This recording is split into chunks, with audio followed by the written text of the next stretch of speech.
नमस्कार, मी पंजाब डक 20 पर्यंत राज्यात भाग बदलत पाऊस पडणार आहे. सर्वदूर काही पडणार नाही म्हणून खास करून हा शेतकऱ्यांनी अंदाज लक्षात घ्यायचा. नसता शेतकऱ्याला वाटेल की हे सगळीकडे पडतो का काय, सगळीकडे नाही पडणार, काही भाग सोडून देईल. म्हणून ज्यांचा हरभरा पेरायचा असेल, ज्वारी पेरायची असेल, जर तुमची जमिनीतली ओल हडकत असेल तर तुम्ही तुमचं पेरणीचा निर्णय घेऊ शकता, तुम्ही पेरू शकता. म्हणून हे अंदाज लक्षात घ्यायचा. पण राज्यात आता ज्यांच्या काही सोयाबीन काढणं चालू आहे, राज्यातल्या सर्व शेतकऱ्याला सांगू इच्छितो दरम्यान दररोज वेगवेगळ्या भागात पाऊस पडणार आहे. म्हणून हा अंदाज लक्षात घ्यायचा. 16 ऑक्टोबरला तो पाऊस काय होणार आहे, इकडे यवतमाळ जिल्हा, नांदेड जिल्हा, लातूर जिल्हा, परभणी जिल्हा, हिंगोली जिल्हा, धाराशिव जिल्हा, सोलापूर जिल्हा ह्या पट्ट्यामध्ये सुरुवात होणार आहे. 17 ऑक्टोबरला काय परत काही भागात पडणार आहे. 18ला पुन्हा दुसरा वेगळा भाग देणार आहे.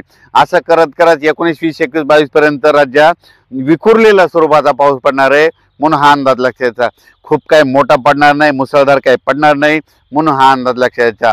राज्यातल्या सर्व शेतकऱ्याला सांगू इच्छितो की आता पाऊस आता परतीचा आहे, आता हे शेवटचाच पाऊस आहे. आता पाऊस निघून जाणार आहे आणि 2 नोव्हेंबरला मध्ये चांगली थंडी येणार आहे.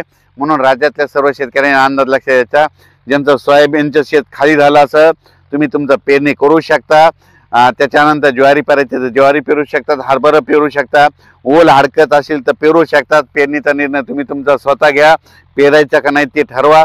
फक्त तुम्हाला एक सांगू इच्छितो, राज्यात मात्र 16 ऑक्टोबर ते 20, 21, 22 ऑक्टोबरच्या दरम्यान दररोज वेगवेगळ्या भागात तुरळक ठिकाणी पाऊस पडणार आहे. खूप काही मोठा पडणार नाही. म्हणून हा अंदाज सर्व शेतकऱ्यांनी लक्षात घ्यायचा. हा केवळ अंदाज कशामुळे दिला की राज्यातल्या सर्व शेतकऱ्याचं सोयाबीन काढणं चालू आहे.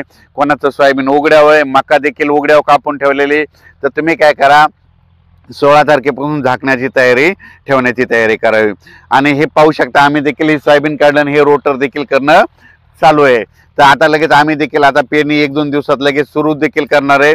आता ह्या 2 दिवसाच्या नंतर हे देखील आता याचे रोटावेटर सगळं झाल्याच्या नंतर पेरणीचा आम्ही देखील निर्णय घेणार आहेत. म्हणून हा अंदाज लक्षात घ्यायचा. परत काय झालं, आता कांद्याचे म्हणजे ते बी टाकणं चालू होतं. कांदेवाल्या शेतकऱ्याला सांगू इच्छितो की आता कांदा टाकण्यासाठी देखील पोषक वातावरण आहे. कारण की झाला आता पाऊस, आता हे शेवटचा आहे. शेवटचा पाऊस सगळीकडे जास्त पडत नसतो, फक्त विखुरलेल्या स्वरूपाचा पडतो. म्हणून हा अंदाज लक्षात घ्यायचा.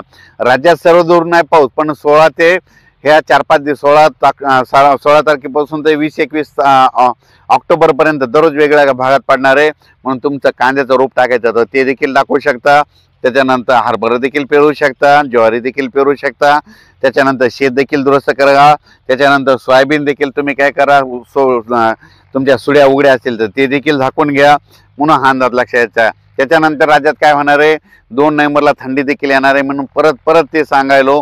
म्हणून हे अंदाज लक्षात घ्यायचा. त्याच्यानंतर काय होणार आहे, दिवाळी झाल्याच्या नंतर राज्यात चांगली अशी खूप अशी धुराळे धुके देखील येणार आहे. दिवाळी झाल्याच्या नंतर देखील येणार आहे. मग आपणच समजून घ्यायचं की आता पाऊस आता निघून गेला. म्हणून हा अंदाज लक्षात घ्यायचा. त्याच्यानंतर थंडीची देखील चाहूल लागणार आहे. म्हणून हा अंदाज लक्षात घ्यायचा.